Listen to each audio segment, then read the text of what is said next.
Radio. Shout it.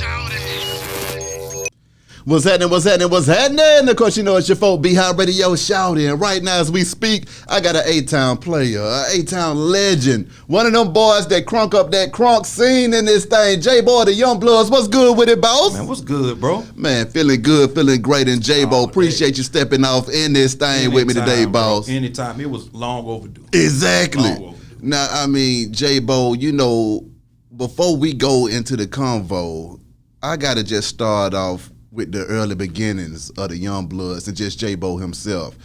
What was that point in which you realized that you had a love for the music and that this was something that you really wanted to do?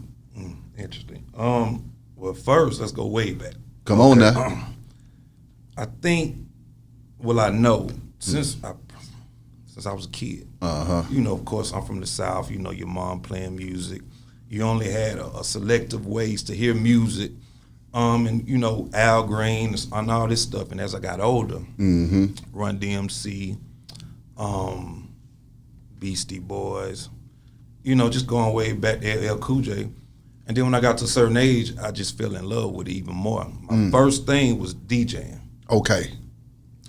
That was like big back in the day. Before really rap was just big. It was all about that DJ and that rapper. And DJ break records. Exactly. So it was real big. I remember saving up money to invest in like some techniques, which was like $1,500 back then. You know, you 13, 14, you know, that's a lot of money. Yeah.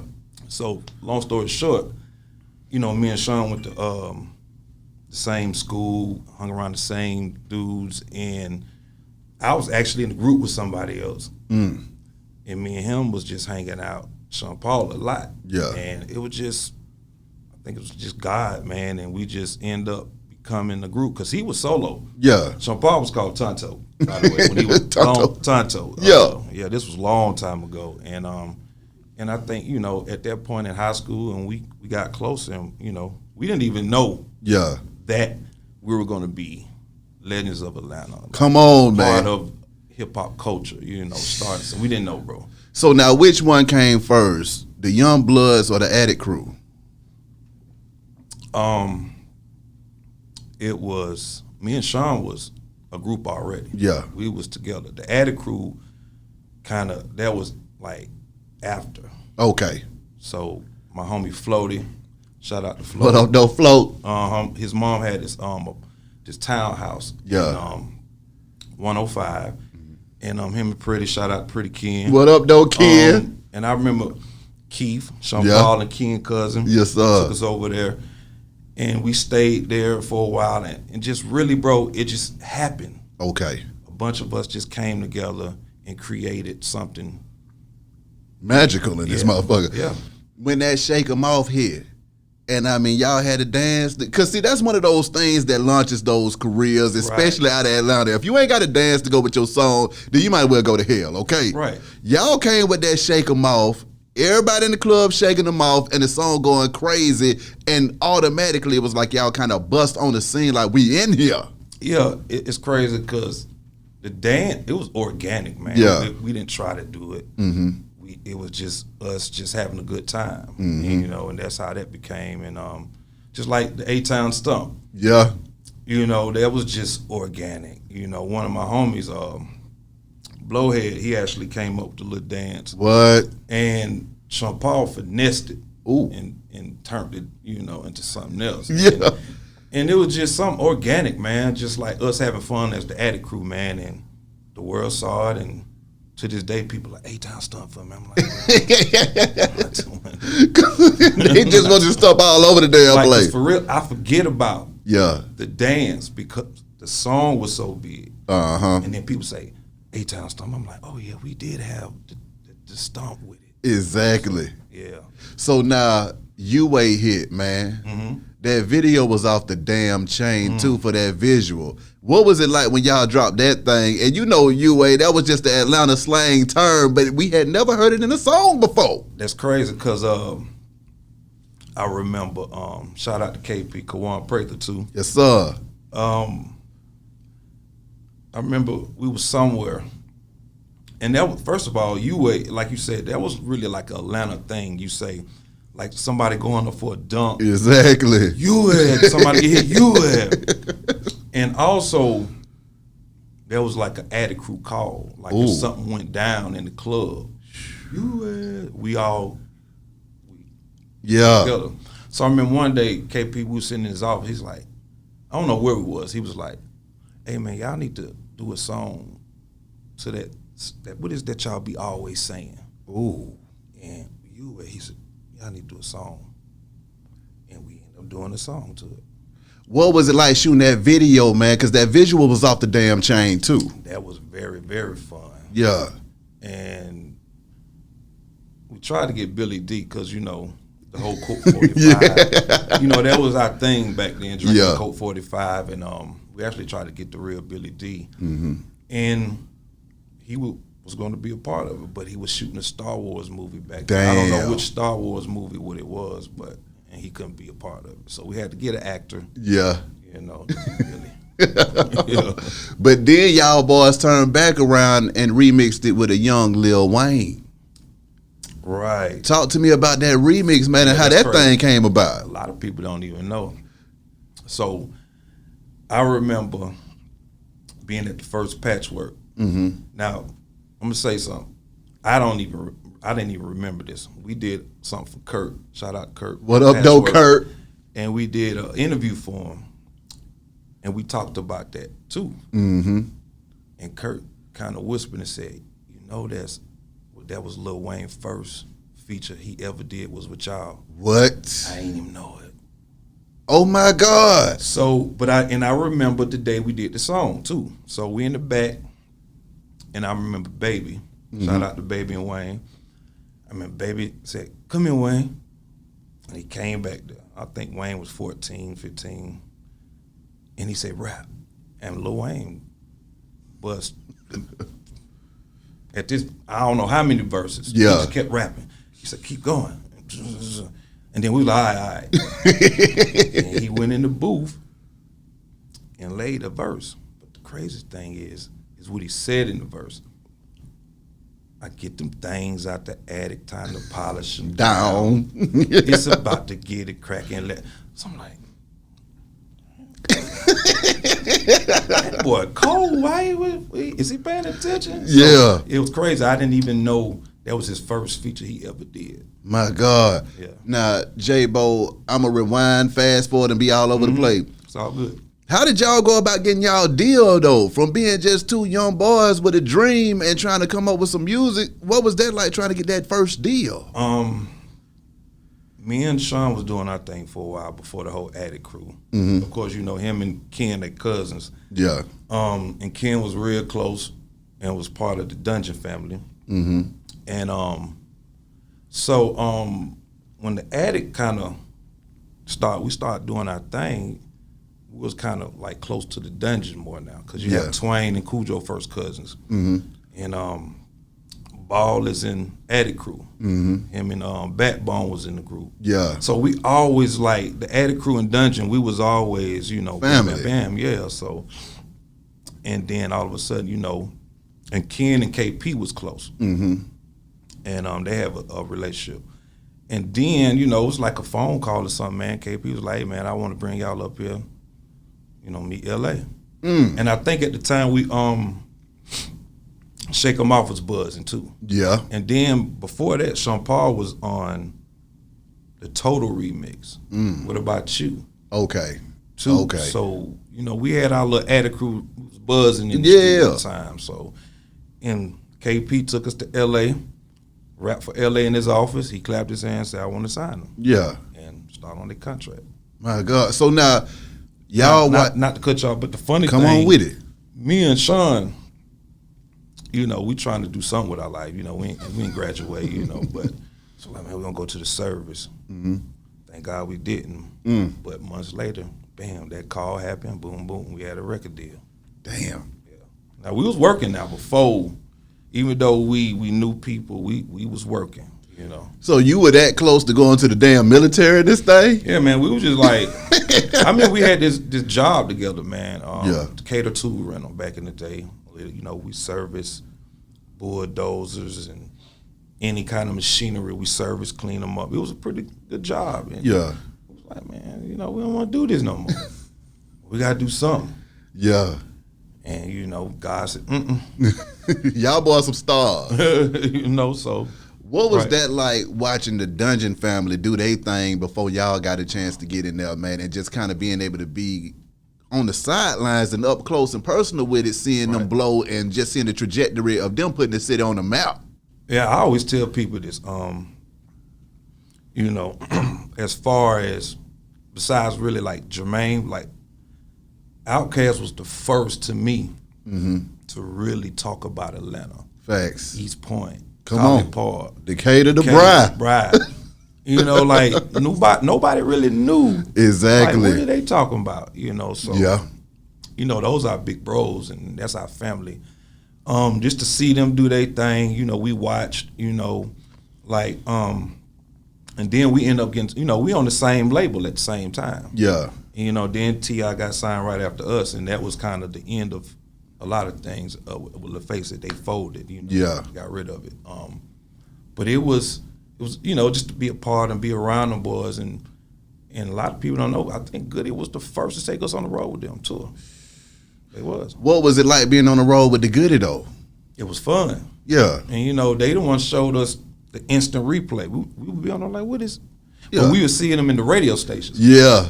And we were like, what is that? And they were like, instant replay. And they were showing us the different things, and then we invested. Yeah. And then the instant replay became our money thing. So if you lose that, all the songs, everything, it's like losing a laptop. You know what I'm saying? So yeah, it was good, man. So now I got to ask you about one of my other favorite YoungBloodz songs of all damn time. And it wasn't no single though.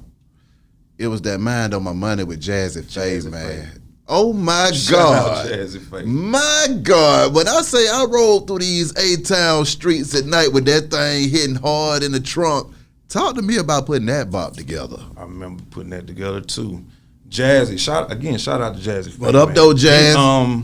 Jazzy was he pretty much just like almost like part of the Addict Crew too, if you want to say, because you had Jim Crow that was over there with Noontime. Yeah. It was part of Addict Crew, and we always was around each other, and we see each other, and I think Jazzy was on almost every YoungBloodz album. Damn. At least two of them. Yeah. You know what I'm saying? And putting that song together, being Jazzy is fun. He happy. Mm-hmm. He one thing about it, you be in the studio, you make a beat. You look around. If you ain't moving like him, I'll go to another beat. Just everybody start moving with him. 9 times out of 10, you bobbing your head from the first beat. Though. Exactly. I know that one time though. Yeah. So making that song is real good. So now, another super producer though, man, that y'all boys had some extreme chemistry with was Lil Jon, man. Right. When y'all came with that Damn, what was that like? Because that was one of the biggest songs to come out of the A period. Classic. Come on. Stankonia Studios. Me, Lil Jon, Rob Mack, Scrappy, Bo Hagen, 2 strippers. And, we in there, we created the song. Yeah. And it was something magical. Now, mind you, I don't know, I just have, my ear, and this is kind of something when I learned the business, like the politics of it, like, because I just really thought the song was cool. What? Yeah. And I'm like, it's jamming, it was different, and I think this is when music was changing, that sound of just like to where it is now. Yeah. That club sound. And I was like, yeah, it's cool. I thought it could, and then when we took it back to Jermaine, we had 3 new records. Mind you, this is when, let's go back to So Def. Okay. So when LaFace folded, we went over there. Everybody went to Arista with LA and Jermaine. And then we ended up doing a situation with So Def Jermaine. So we had an album done. Turned it in, Jermaine was like, I don't hear any singles. We Damn. Like, because we trying to get Twain, we trying to get all our homies, like, like, what? I need to go back in there, and he said Lil Jon, and I think we went in there with Track Boys, St. Louis, who did Chingy and Jaquan. Shout out to them boys. Yes, sir. And once we did the song, we came back. He heard "Damn." He said, "That's it. That's it. That's it." And when he said that, we was like, okay, cool. Yeah. And then we started promoting it, going to L.A., New York with JD. And he was like, just having the DJs just, hey, y'all gonna play that song? Like 3-4 times every city. And we was in around them times when New York, they was kind of hating on it a little bit, you know what I'm saying? So it was, but when we came in, we kind of busted doors, bro. Yeah. To where now, for the young kids to be able to, be heard. Yeah. Because it was, back then, it was. Niggas will try to hear it. They was loving it, but then you have some be like, It was like tug of war. Until it just broke. Talk to me about that first record deal at LaFace and then working over there, and how did y'all deal with it when it folded, man? It was crazy because each album we put out was on a different label. We went from LaFace to Arista, So Def, then the Jive. So each album we put out was a different label. And once we got a relationship with some of the people at the label, now it's folding. Now they looking for jobs. And now we going here, like in some artists, they got dropped, but most of us went over here. Yeah. Now it's a whole nother staff. Yeah. So now they got to get to know the YoungBloodz and how we maneuver. And, it was crazy, but we made it work. Yeah. Yeah. So now, can you speak on Jermaine Dupri, man, and the game that you got from him and just being around that talent himself? Because, I mean, he put it down for the town as well, man. So, I mean, what was it like when you touched down over there with that guy? Oh, man, JD family. Shout out JD. Yes, sir. Actually, it's crazy. A lot of us, man, we've been working. We was on the Life of, what was JD album he put out? What's the Life song? of 17? Yeah. I don't know the whole number, but I know what you're talking about. That's the album with him and Jay-Z did the record. Yeah. Money Ain't a Thing. Facts. And I remember recording that at his house, at JD old house. But JD, he's a pioneer, man. He's an icon, man. And when he decided that he wanted to get with us, hey, I want them guys, I want to work with them. It's a beautiful thing. And now that I see him, what he's doing, and I think Smurf was up here, and I seen that interview. Colin Paul, and he was saying how he don't really get his credit. Yeah. He do, but he don't. And like he said, from Mariah to Usher, JD is that guy.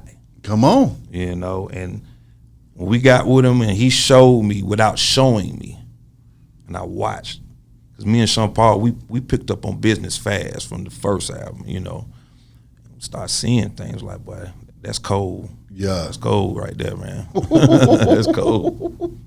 Now, songs like 85, man, another A-Town classic as well. When you heard that track, what did that track do to you? I ain't gonna lie, when we first heard it, KP brought it to us. I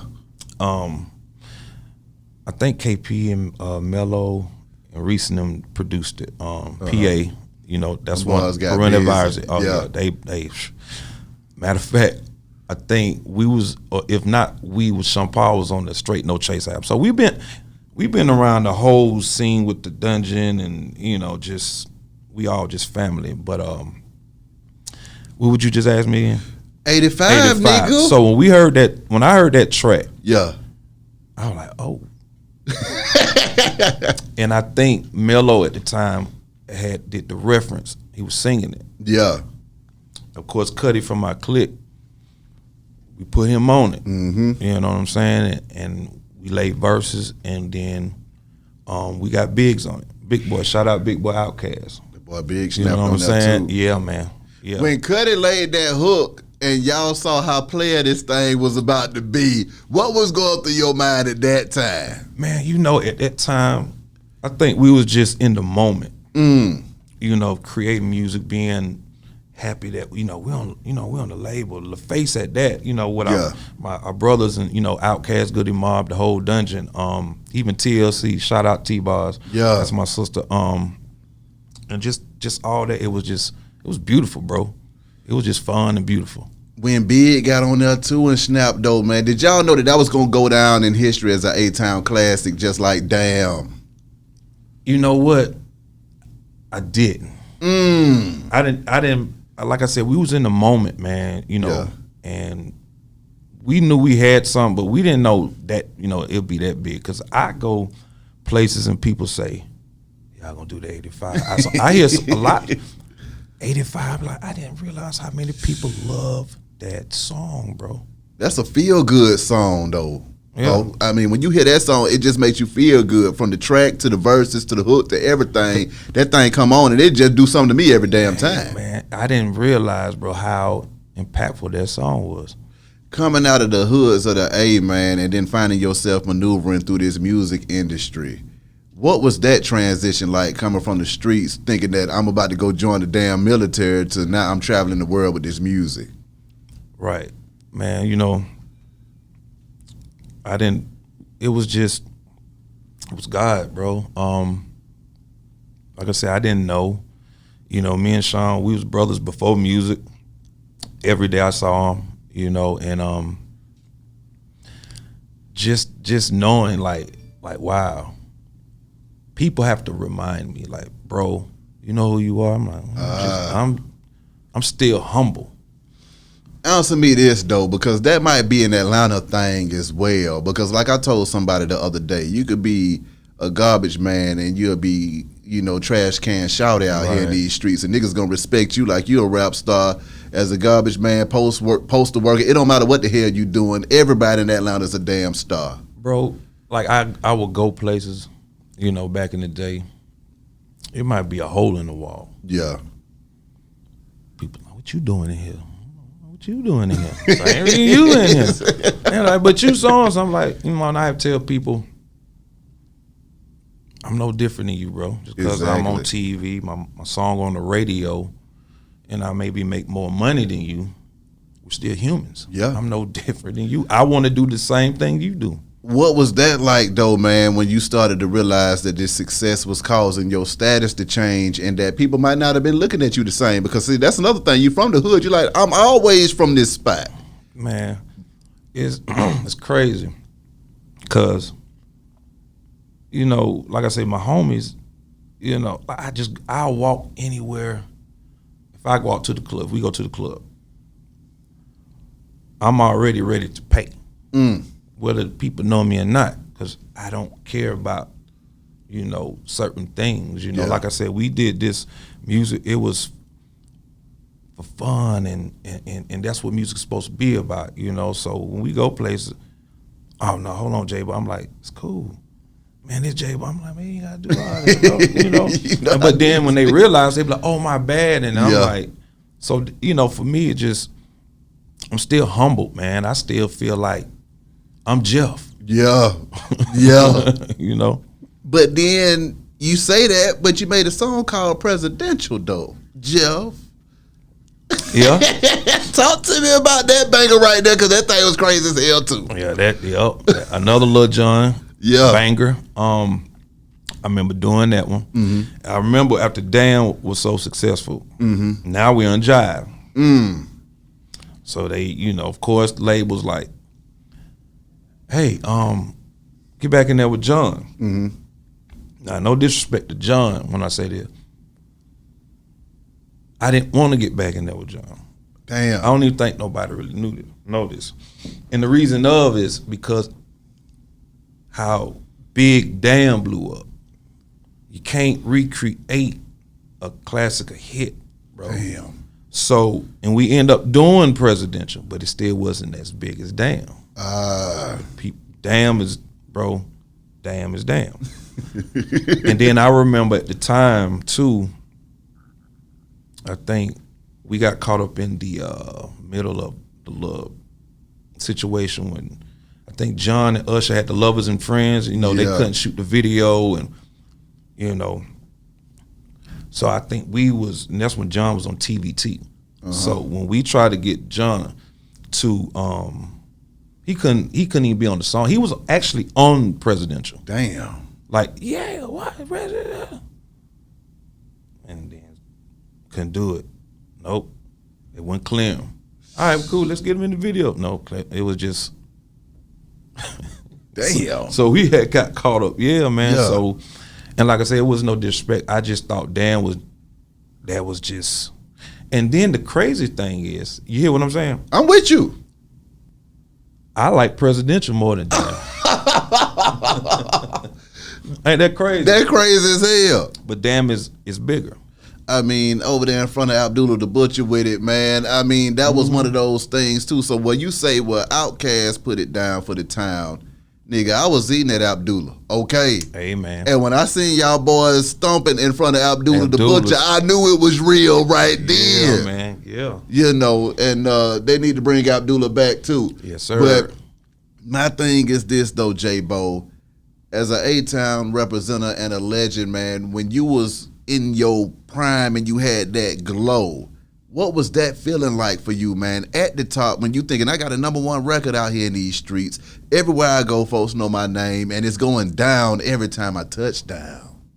I think a lot of artists can speak for this too.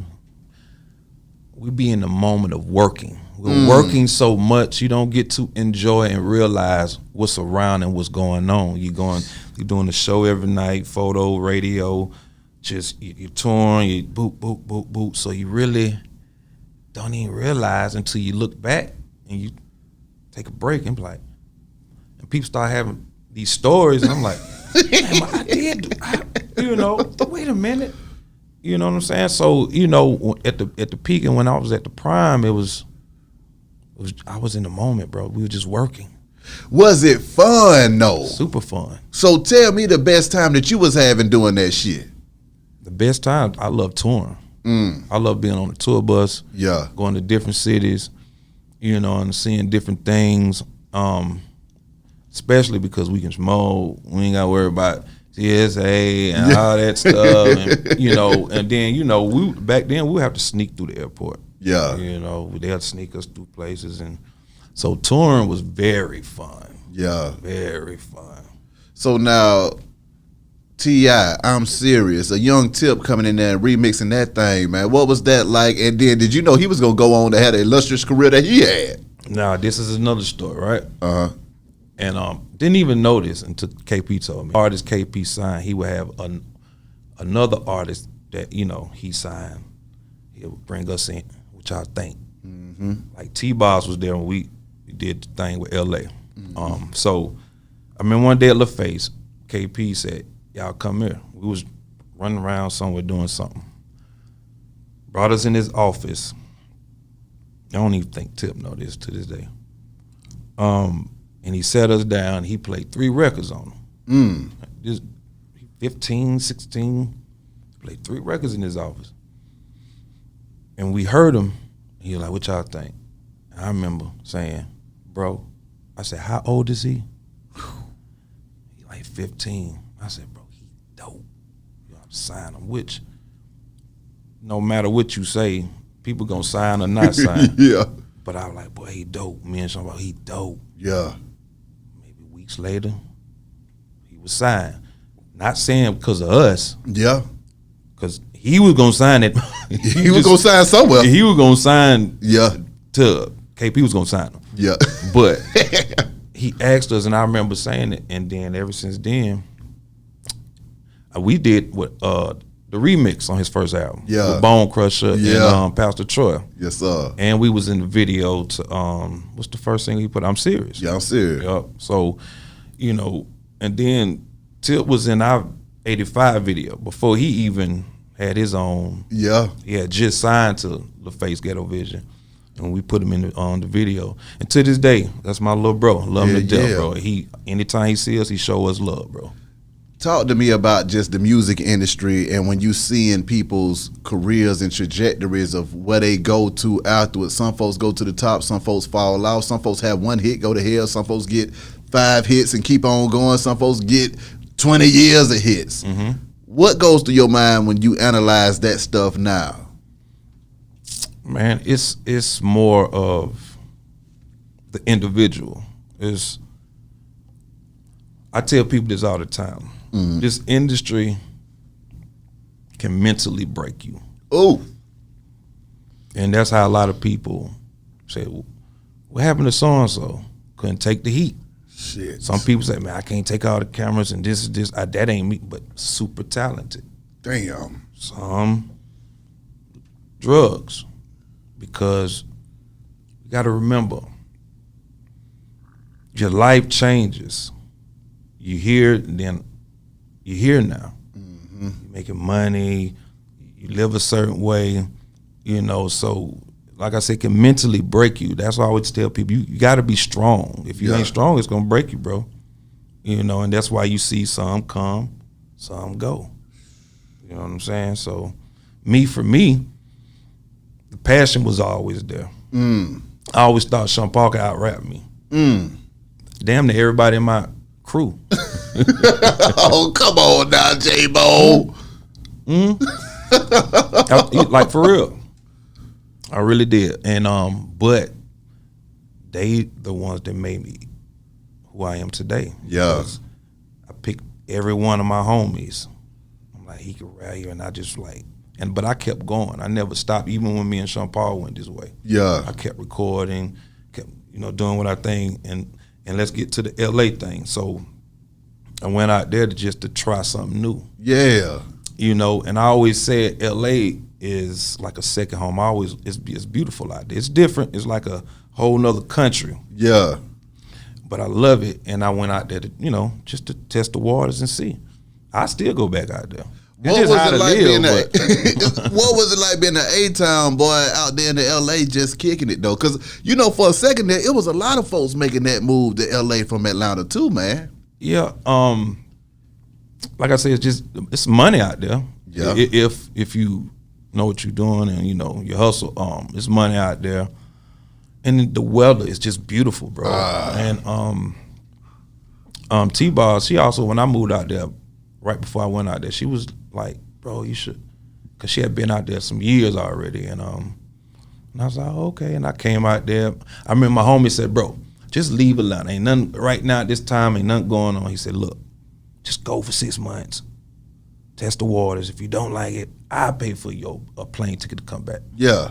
I ain't called him for 2 years.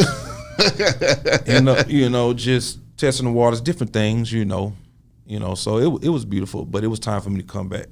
What was it that made you say, you know what, let me bring my ass back to the A-Town and get back with my family in this thing? Yeah, that's what it was. I needed to come back. Me and Sean Paul, we needed to get back, talk, make amends, like really talk. And I think we did the show, and after that, I stayed. What the hell was it that caused y'all to split? Same thing with every group, man. No groups, it's like a marriage. People understand groups are like a marriage. You're together for so long, you've done so much, then you just want to go your separate ways. Yeah. But I think, and we was young, I think how it happened is what made us, I knew you wanted to do this, I knew you wanted to do that, but how it happened. How the hell did it happen? I found out another way instead of from the horse's mouth. Oh, okay. Yeah, you feel what I'm saying? Yeah, so okay. like how it happened, like it's like, damn, bro, so and like I said, we were young. Yeah. And we had this conversation already. We brothers to this day, can't nobody break us. Like, you talk about him, you talking about me. Yeah. You know what I'm saying? Yeah. So we was young, and I fought myself more than anybody. Come on now. And I don't believe in pointing fingers. I had to learn that. I had to grow up. What was it that your ass did? I could have stepped up and said a lot of things, and said more, did more, but I didn't want to because I felt like it would mess up what we have when we here. We is here. Yeah. And I didn't. And then later on, it just, damn, you doing a solo guy now? Okay, wait a minute, just different things, and it just slowly. It wasn't nothing major. Yeah. It wasn't nothing major. It just What goes through your mind when you look back? Because that's another thing with a lot of groups and stuff I see. It seems like it really don't be nothing that be that damn major. It don't. But is it that nigga ego so big by that time they just can't take shit? yeah, that's facts. Damn. It's facts. You know, it's like I say, bro. Like everybody that's had these stories, we all was young, man. We didn't know but for me, it makes a person a better person. I'm glad. I don't regret anything. All the things I've seen and been through made me a better person. Yeah. Made me understand humans, people, different things, so I know how to maneuver now without getting mad. I know how to handle situations, like I just know how to deal with things better now. And I've always been a humble dude anyway. Yeah. What advice do you got for that next J-Bo coming out of the streets trying to amount to something though, man? That want to get into that music too. Hey, stay focused. Don't have tunnel vision. And one thing about it, believe. You have to believe in yourself before somebody else can believe in you. Come on now. And if you can say, but you got to show. Shit. You know what I'm saying? Like, and because it took a long time for me to realize a lot of things, bro. Like, I was walking, then somebody pulled me this way, like, or this way, and when I should have just kept going, letting you keep going. Now I'm walking forward. Exactly. You can't pull me away. My God, with that being said, when I? What's happening? Hey. Come on now. When I. So, let's get into that steampunk. Reinvent myself, producer. So, on Drinking Partners, I produced the song Drinking Partners. What, nigga? Nobody know that. Talk to me. But my clique. Yeah.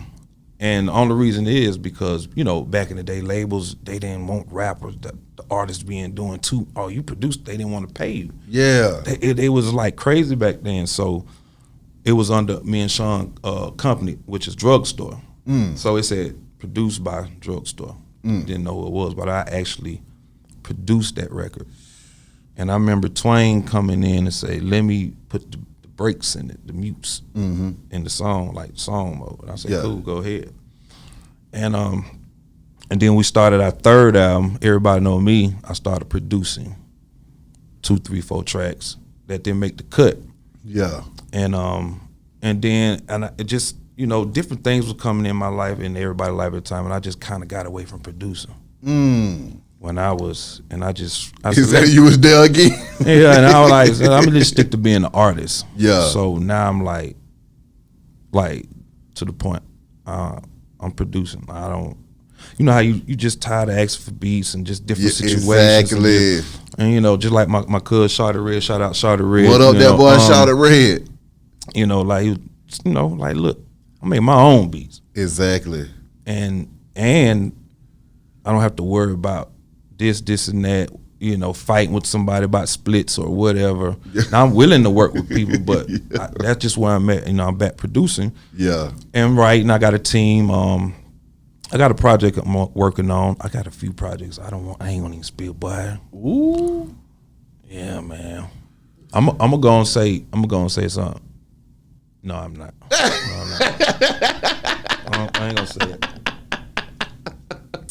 Cause I tell you after. I already know. I already know how that go. I already know how that go. So now, J-Bo, when you look back over your career too, man, when you think about the dark times, when did it get dark when you and Sean Paul was doing y'all thing and y'all just had to stick through it together to come up? I don't think it was a time like that. It was a time like towards the end of the YoungBloodz, like the last album where people could start seeing and we weren't talking as much. And then it just kind of, I always wanted to do one more album together, then let us do solo. I just felt like people didn't really know who Sean Paul and J-Bo was. My personal opinion. Yeah. So, you know, and I wanted to do one more instead of us doing solo. Because it was a matter of time. It wasn't a thing. It's just like I said, it's how it happened. How it happened, yeah. It wasn't a problem. So, and we young and, you know, but you know what? When I found out, I still was there to support. Yeah. You know, I was still like, okay, I help you, whatever, you know. One of the things that Cool Joe Goody said when he was like, after the ride is over and it's like leaving war and returning back to civilian life, what was that like for you at the end of the YoungBloodz? And you said, you know what, I'm touching back down and I'm about to just kick it. Nigga, I done had my run and I'm about to kick it with y'all folk. What's happening?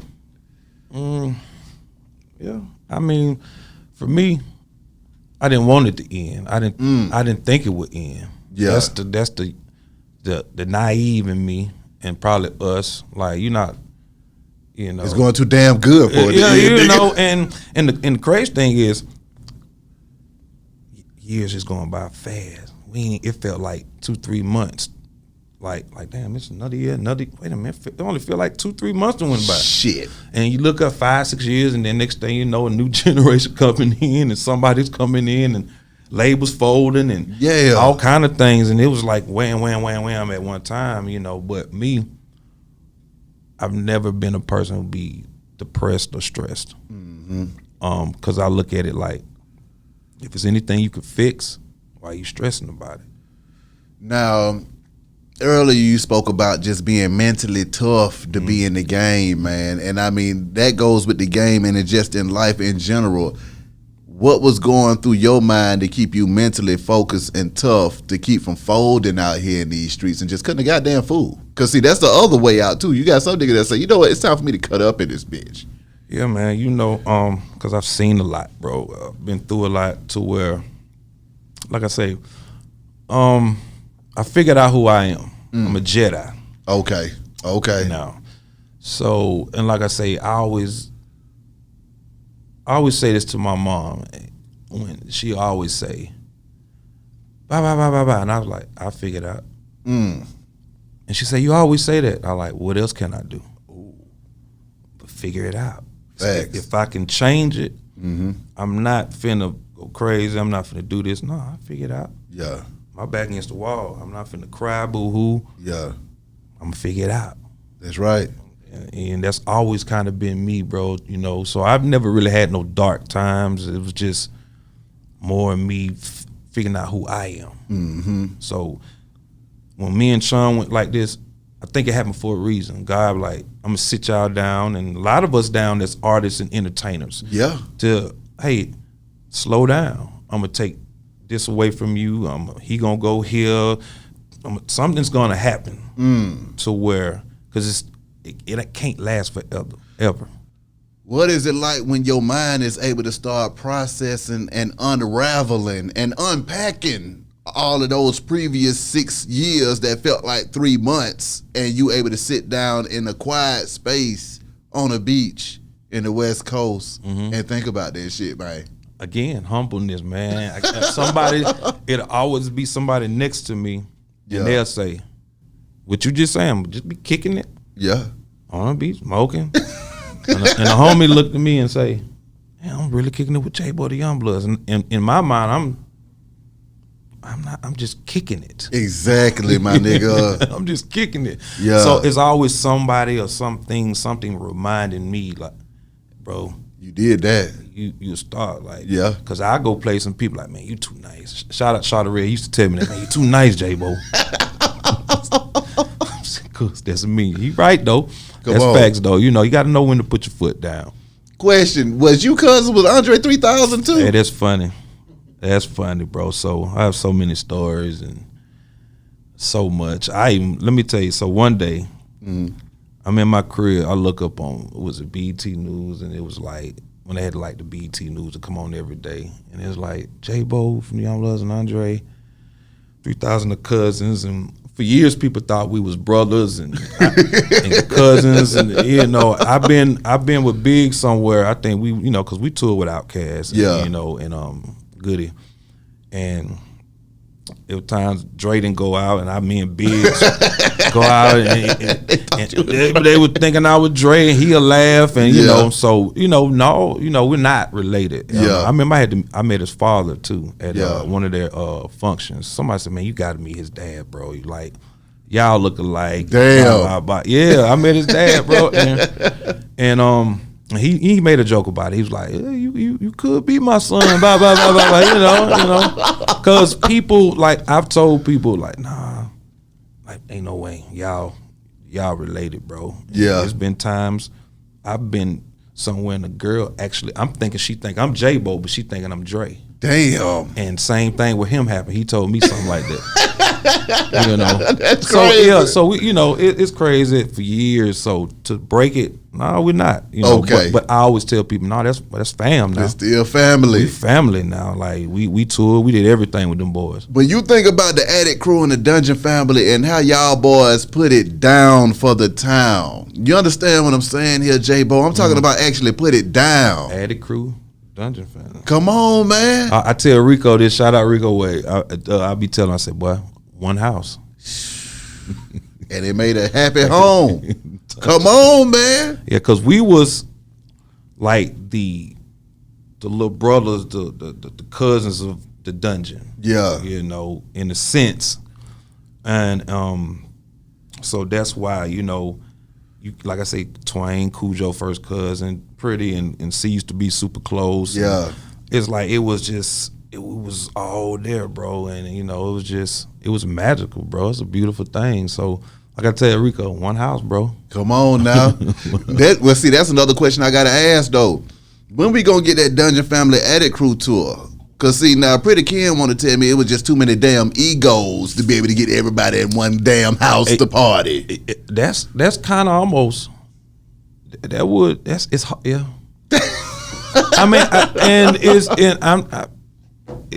egos. I mean, it's just hard. It's hard to. It would be hard to just to get so many people to. It can happen, but I think we're all older now, and we all have these families and different things, bro. Yeah. So if it has to. My thing with me is if it don't make sense to certain people. Like when I do business, it can make sense to me. Yeah. But I can't come to you, B.I., and say, blah, blah, blah, me knowing it's not going to make sense to you. Yeah. So it has to make sense before you can present something and blah, blah, blah. So, the ego, I don't know. I know it'll be hard, then, because you got to look at money, situation, who going to, it's just, that's a big budget. Facts. That's a lot Now, of money. YoungBloodz, are we gonna get y'all boys back to doing what y'all do, man? Yes, sir. What's happening with that? Yes, sir. We're working on something right now. Okay, This is what I'm telling. I got my hands on a lot of projects. Okay, then. And me and my brother working. And shout out to Sean Paul and his slingshots, man. Yes, he doing this thing with that, man. Y'all go check that out. Copy out some of them slingshots too. Yeah. Yeah, man. So definitely. Okay, so now I'm about to round it up in this thing, but another question. When you touched back down in Atlanta from LA, after being away for so long, what was that like when you found yourself back in the A-Town? The funny thing is getting around my homie and I'm not passing them a blunt. Like, damn, Jay, we ain't gonna pass the blunt? I'm like, bro, out there, they don't pass blunts. Damn. They give you a blunt. Here, roll it up, smoke your own, and don't roll nothing little. Ooh. That's the thing, because that's what they do in Cali. I love the West Coast. My God. They don't play, man. They ain't no little bitty babies. And so when I touched back down, just to see the scenery, it was beautiful, and yeah, it felt warming, and just to be back home. And like I said, I'm like, man, I've been away so long. And somebody was like, "Man, you don't pass the blunt, you boozing." I said, "Man, bro, out there they don't. My bad. Just ask me, bro." Exactly. So, yeah, being back, to see the scenery, the new cats, shout out all the new artists out there. I'm rocking with Lil Baby, Yes, sir. Yes, sir. Of course, the Migos. Facts. It's a lot of them out there, bro. Shout out to all of them out there, bro. Yeah. Lastly, man, how can these folks contact you? Look here. at J-Bo YoungBloodz on all my platforms. That's Twitter, that's Instagram, that's Facebook, that's everything. At J-Bo YoungBloodz. Get at me. I can definitely dig it. J-Bo, Yes, sir. appreciate you coming through this thing, my Man, dog. Wish thank you nothing you, but the bro. best and much Hey, man, success. same here, bro. This all Already. we can do, bro. Come on now. Love each other, bro. I'm here for it. Be High Radio, shout it. Yes, sir. J-Bo, the YoungBloodz. Add the crew, what up, though? Hello. Holla at y'all in a minute, man. Let go.